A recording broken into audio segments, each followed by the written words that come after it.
Assalamu alaikum students, how are you? I hope you will be safe and fine. My name is Maria Javed and you are watching Maria Javed YouTube channel. I am here to increase your grammar skills. In this video, we learn nouns and kinds of nouns. So, without further delay, let's start the video. What is noun? A noun is the name of any person, animal, place, thing, material and even emotions or ideas. किसी शख्स, जानवर, जगह, चीज़, मवाद और यहाँ तक कि जज्बात और ख्यालात के नाम को नाउन कहते हैं। नाम रखने वाली हर चीज़ नाउन कहलाती है। Now, let's talk about the kinds of noun. We are going to discuss 10 kinds of noun. Proper nouns, common nouns, collective nouns, abstract nouns, material nouns, compound nouns, countable nouns, uncountable nouns, possessive nouns, verbal nouns. First of all, we are discuss about proper noun and common noun. Proper noun, name of particular person, place, animal and thing is called proper noun. किसी खास शख्स, चीज़, जगह या जानवर के नाम को proper noun कहते हैं। For example Ayaan, Lahore and K2 etcetera. K2 एक माउंटेन का नाम है। Common noun, general name of person, place, animal and thing is called common noun. किसी आम शख्स, जगह, जानवर या चीज़ के नाम को कॉमन नाउन कहते हैं। For example mother, book and mountain etc. He is a boy. His name is Aban. इसमें boy common noun है और Aban proper noun है। Collective noun, noun that refers to a group or a set of animals, persons or things forming a unit that is called collective noun. Set of persons, animals या things को किसी एक लफ्ज़ में तश्कील देने वाला लफ्ज़ कलेक्टिव नाउन कहलाता है। फॉर एग्जाम्पल मेरे पास 5 कीज़ हैं, मैं कहूँगी I have a bunch of keys. इसमें word bunch is a collective noun. Abstract noun that name of ideas, feelings, quality or things which can't be seen or touched. ख्यालात, जज्बात, खूबी या ऐसी चीज़ों के नाम जिन्हें ना हम देख सकते हैं और ना छू सकते हैं। For example beauty, love, laugh.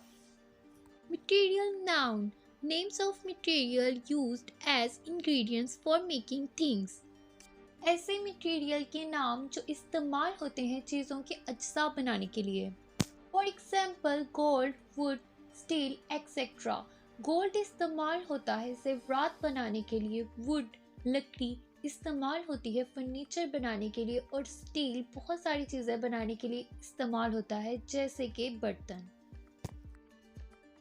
Compound noun, a compound noun consist of 2 or more words that together name a person, a place, a thing or an idea. Compound noun ऐसे अल्फाज जो 2 या 2 से ज़्यादा हों लेकिन किसी एक शख्स के नाम को, किसी एक जगह के नाम को, किसी एक चीज़ के नाम को या किसी एक ख्याल को जाहिर करें। A compound noun may be written 3 ways. Compound noun 3 तरह से लिखे जाते हैं। As one word, as separate words or as a hyphenated word. First, let's look at one word compound nouns. Examples are armchair, bedspread, toothbrush, toothpaste, whiteboard, etc. Compound nouns may be separate words. For example, wash basin, ice cream, mobile phone, cotton candy.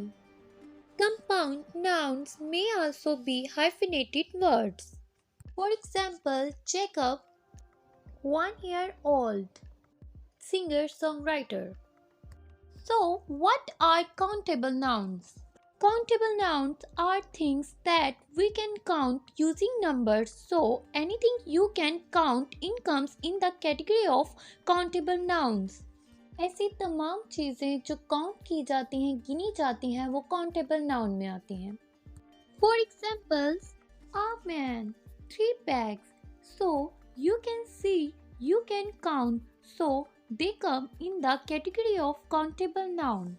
Countable nouns are basically divided into two more categories: singular forms and plural forms. Singular form: if there is one and only one person, place or thing involved. ऐसा अल्फाज या ऐसा लफ्ज़ जिसमें सिर्फ एक शख्स, एक जगह या सिर्फ एक चीज़ को शामिल किया जाए, सिंगुलर फॉर्म कहलाता है काउंटेबल नाउन का. A, an and the are used while using them. For examples, a bus, an orange and the sun. Now let's see the plural forms. If there is more than one person, place or thing. Countable noun में ऐसे अल्फाज जो एक से ज़्यादा शख्स, जगह या चीज़ों को ज़ाहिर करें. How many is used to find quantity of plural form. Now let's see the examples. Singular nouns cow, box, lady. और इसके plural nouns हैं cows, boxes, ladies. Uncountable noun. Things we cannot count using numbers. ऐसी चीज़ें जो गिनी ना जा सकती हों अनकाउंटेबल नाउन में आती हैं, जिनके लिए हम नंबर्स का इस्तेमाल नहीं करते. They usually do not have plural forms. ये आमतौर पर plural forms में नहीं होता. Examples: tea, water and sugar. You cannot count tea, you cannot count water and you cannot count sugar. ना आप चाय को गिन सकते हैं, ना आप पानी को गिन सकते हैं और ना ही आप शुगर को गिन सकते हैं. ऐसी तमाम चीज़ें जिन्हें काउंट नहीं किया जाता वो अनकाउंटेबल नाउन की कैटेगरी में आती हैं. What is a possessive noun? The possessive noun indicates ownership. It also shows the relationship between the owner and the thing he or she possesses. Possessive noun इशारा करता है मलकियत का और साथ ही मालिक और चीज़ के दरमियान रिलेशनशिप को जाहिर करता है. The general rule to form the possessive of nouns is to add an apostrophe and s at the end of the noun. इसका आम रूल ये है कि हम नाउन के बाद अपॉस्ट्रोफी को ऐड करके उसके बाद एस का इजाफा कर देते हैं तो वो मलकियत को शो करता है. और साथ ही साथ मैं बताती चलूँ कि पोसेसिव नाउन सिर्फ लिविंग थिंग्स के साथ इस्तेमाल होता है. For example, cake of Ayaan. It will become Ayaan's cake. ये केक अयान का है. Possessive noun Ayaan's cake. This is my mother-in-law's house.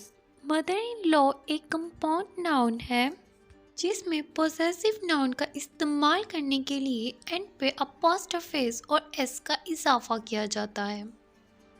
There are some other rules in forming the possessive of nouns. The first one is add only an apostrophe to plural nouns that end in s. Possessive nouns के मज़ीद कुछ और rules हैं जिसमें से first rule ये है कि आप पोसेसिव नाउन जो प्लूरल हो उसके साथ सिर्फ अपॉस्ट्रोफेस ऐड करें. For example, projects of the students, it will become students projects. And the second rule is for joint ownership add an apostrophes and s to the last noun if the nouns are functioning as one unit. अगर दो लोग किसी एक चीज़ के owner हैं तो second noun के बाद अपॉस्ट्रोफेस लगाएंगे और उसके साथ एस लगाएंगे. For example, the personal computer of Ali and Ayan, this is a shared ownership, so it will become Ali and Ayan's personal computer.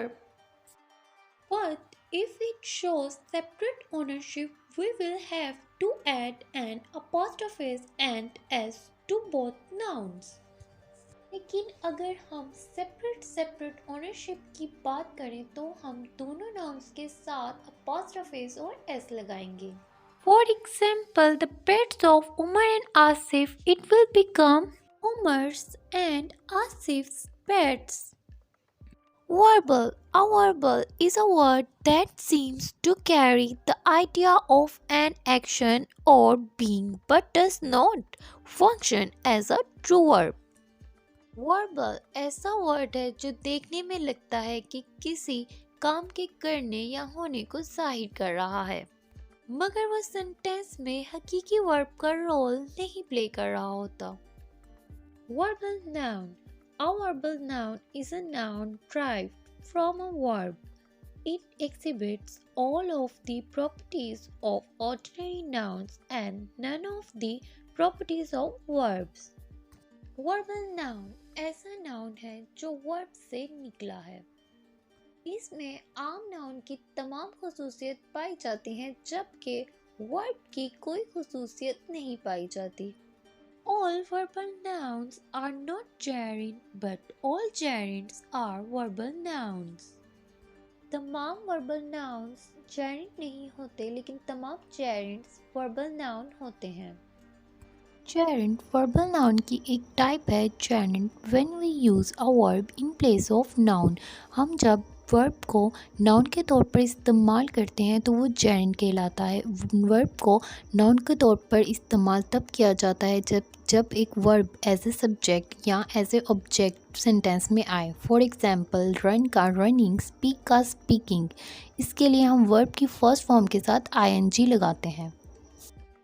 Infinitive ये भी वर्बल नाउन की एक फॉर्म है और ये भी सेंटेंस में एज ए नाउन इस्तेमाल होता है या सब्जेक्ट के तौर पर या ऑब्जेक्ट के तौर पर, और ये वर्ब की फर्स्ट फॉर्म के साथ यानी उससे पहले टू लगाकर इसको इस्तेमाल किया जाता है, जैसे कि to read, to speak etcetera. Participle. We use it modifies और प्रोग्रेसिव वर्ब्स. इस वीडियो में gerund, इन्फिनेटिव और पार्टिसिपल का एक शॉर्ट सा इंट्रो बताया है. इनकी डिटेल आपको नेक्स्ट वीडियोस में मिलेंगी जिसमें आपको बताया जाएगा कि इसे as a adjective, as a noun और वर्ब के तौर पर कैसे इस्तेमाल किया जाता है और प्रेपोजिशन के बाद इन्हें कैसे इस्तेमाल किया जाता है. Thank you for watching the video. If you any questions for suggestion related to the lesson, please write in the comment section. If you like the video, please click the like button. Do share the video so others can learn, and do subscribe this channel and also press the bell icon to get regular update about the course.